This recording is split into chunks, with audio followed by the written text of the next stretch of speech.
چاہے وہ P T I کے لوگ ہوں، چاہے وہ دیگر جماعتوں کے لوگ ہوں، ان کے لائف سٹائل کے اوپر کوئی فرق نہیں پڑا۔ بجلی جاتی ہے تو جو ان کے جنریٹرز کام کر رہے ہیں، ان کو مہینے کے بلوں کا، ان کو گروسری کا، ان کو پیٹرول کا، ان کو ان چیزوں کا کسی قسم کا کوئی پرواہ نہیں، اور کسی قسم کی کوئی سوچ نہیں، کچھ نہیں۔ ہاں البتہ ان کے تو چونکہ ڈالرز بہت تھے، ڈالرز رکھے ہوئے تھے، اور وہ ڈالرز بیٹھے بٹھائے بڑھ گئے۔ اگر ڈالر پہلے 100 روپے کا تھا، پھر 150، پھر 250، 200، 250، اور اب 300 تک جا چکا ہے، تو وہ تو بنا کچھ کیے کروڑوں جو ہے وہ اربوں میں چلے گئے، جو لاکھوں تھے وہ کروڑوں میں چلے گئے۔ اور اسی وجہ سے آپ دیکھتے ہیں کہ آپ کے اگر آپ موٹر وے پہ سفر کریں، یا اگر آپ مختلف ہائی کلاس کے ریسٹورنٹس کے اندر جائیں، یا ہوٹلس کے اندر جائیں، یا آپ تفریحی اور سیاحتی مقامات پہ جائیں، یا آپ اپنی ایئر لائنس پہ اگر سفر کریں، تو آپ دیکھتے ہیں کہ وہ جو ایک خاص کلاس ہے جو ہمارے کندھوں پہ سوار ہے، جو ہمارے اوپر سوار ہے، جو کسی نہ کسی طریقے سے حاکم ہے، انہیں کوئی فرق کسی طریقے سے نہیں پڑا۔ گویا یہ جو تماشا ہو رہا ہے، ہم اس تماشے کے کردار ہیں، جبکہ یہ تماش بین ہیں۔ ہمیں ایک پریس کانفرنس کہیں نہ کہیں ہر دوسرے دن سننے کو مل جاتی ہے۔ کوئی اٹھتا ہے، وہ قوم سے خطاب کر رہا ہوتا ہے، کوئی انگلینڈ سے، لنڈن سے قوم سے مخاطب ہو رہا ہوتا ہے، کسی کی بیٹی جگہ جگہ اپنے قیمتی ملبوسات کی نمائش کرتی اور یوں ہاتھ ہلاتی اور اپنے نین اور ناز اور نخرے دکھاتی، اٹھلاتی اپنے الیکشن کی کیمپین کیے پھرتی ہے، اپنے باپ کے آنے کا راستہ صاف کر رہی ہے۔ کہیں ایک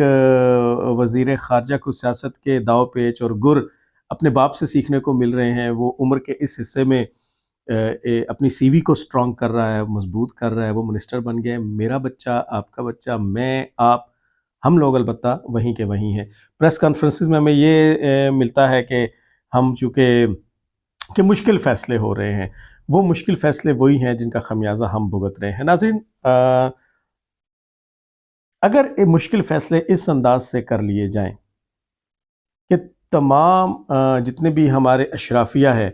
ان کی انکم کا جتنا حساب گورنمنٹ کے پاس ہے، اس کا ایک خاص پرسنٹیج ماہانہ کی بنیاد پہ کاٹ کے قومی خزانے میں شامل کر دیا جائے۔ جتنے لوگ زمیندارے سے وابستہ ہیں، جتنے لوگ باغات کے مالک ہیں، جتنے لوگوں کے کھیت کھلیان ہیں، جو کسان نہیں ہیں، جو لینڈ لارڈز ہیں، جنہوں نے کسانوں کو اپنے پاس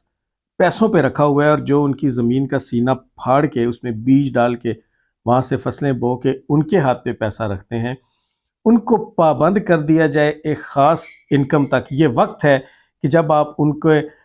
ان کی جائیدادوں کا شمار کریں، ان کے پیسوں کا شمار کریں۔ آج بھی مونس سلائی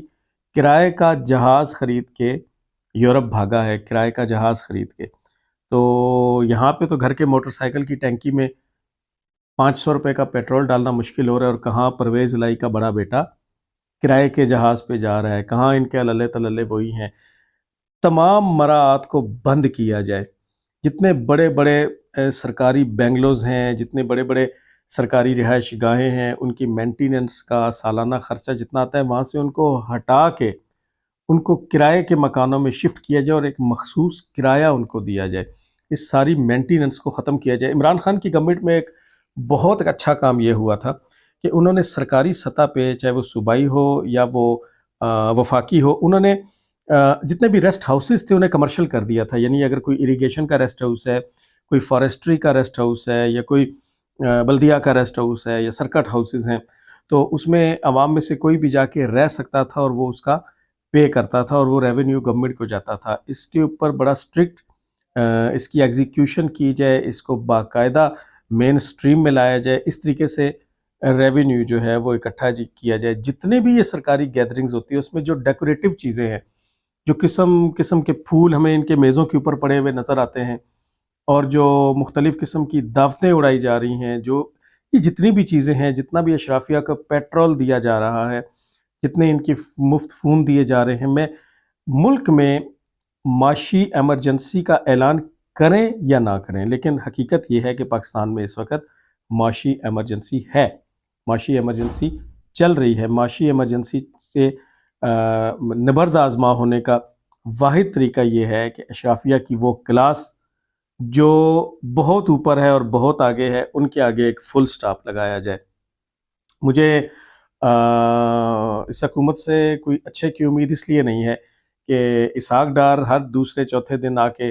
پریس کانفرنس سے خطاب کرتے ہیں اور اس میں ہمارے سینے پہ مونگ دلتے ہیں، اور اس مونگ دلنے میں وہ ہم پہ نیا بوجھ ہمارے کندھوں پہ ڈال کے چلے جاتے ہیں۔ لیکن ڈرامے بازی کو چھوڑا جائے، یہ جو ایک ڈرامہ شروع کیا گیا تھا کہ تمام جو وزراء ہیں وہ بغیر تنخواہ کے کام کریں گے، ہم بڑی اچھی طرح جانتے ہیں کہ تنخواہ کی ضرورت تو وزراء کو کبھی بھی نہیں ہوتی، ضرورت تو بنیادی طور پہ کرپشن کی، اس پیسے کی ہوتی ہے جو یہ لوگ کرتے ہیں۔ یہی حال پیپلز پارٹی کا ہے، یہی حال پی ٹی آئی کا ہے، چاہے وہ پختونخوا کی حکومت ہو، چاہے وہ سندھ کی حکومت ہو، چاہے وہ بلوچستان کی حکومت ہو۔ سرکاری سطح کے اوپر تمام بچت کے پیمانے اوپن کر کے عوام کے سامنے رکھے جائیں، اور اس کے بعد جتنی بھی اشرافیہ ہے، جتنے بھی لینڈ لارڈز ہیں، جتنے بھی باغوں کے مالکان ہیں، جتنے بھی کھیتوں کے مالکان ہیں، جتنے بھی مل آنرز ہیں، ان کے آگے ایک فل سٹاپ لگا کے وہ پیسہ اگر آپ ان سے اکٹھا کریں گے تو آپ یقین کیجئے کہ ملک اس بحران سے نکل آئے گا۔ اور اگر یہ پریکٹس کامیاب ہو جاتی ہے خواتین و حضرات، تو پھر اس پریکٹس کو صرف ملک کو اس گرداب سے نکالنے تک کے لیے استعمال نہ کیا جائے، پھر اس کو ہمیشہ کے لیے پاکستان کا آئین کا حصہ بنا دینا چاہیے، ایک فل سٹاپ لگا دینا چاہیے۔ جب تک یہ قوم ایک ترقی یافتہ قوم نہیں بن جاتی، آپ اس ملک کے اوپر یہ ایمرجنسی نافذ ہونے دیں، اس ایمرجنسی کو رہنے دیں۔ باقی تمام اقدامات جو قانون کو حرکت میں لانے کے حوالے سے ہیں، جو مجرموں کو پکڑنے کے حوالے سے ہیں، جو کیسز کے حوالے سے ہیں، وہ اپنی جگہ، لیکن جلد از جلد فی الفور اس ترکیب پہ عمل کیا جائے، تاکہ کم از کم یہاں پہ معاملہ ڈیفالٹ ہونے کا نہیں۔ اسحاق ڈار صاحب نے ابھی چند دن پہلے بھی اس بات کو بڑے اعتماد سے کہا کہ میں کہتا ہوں کہ ملک ڈیفالٹ نہیں کرے گا، اللہ نہ کرے کہ ملک ڈیفالٹ کرے، لیکن معاملہ صرف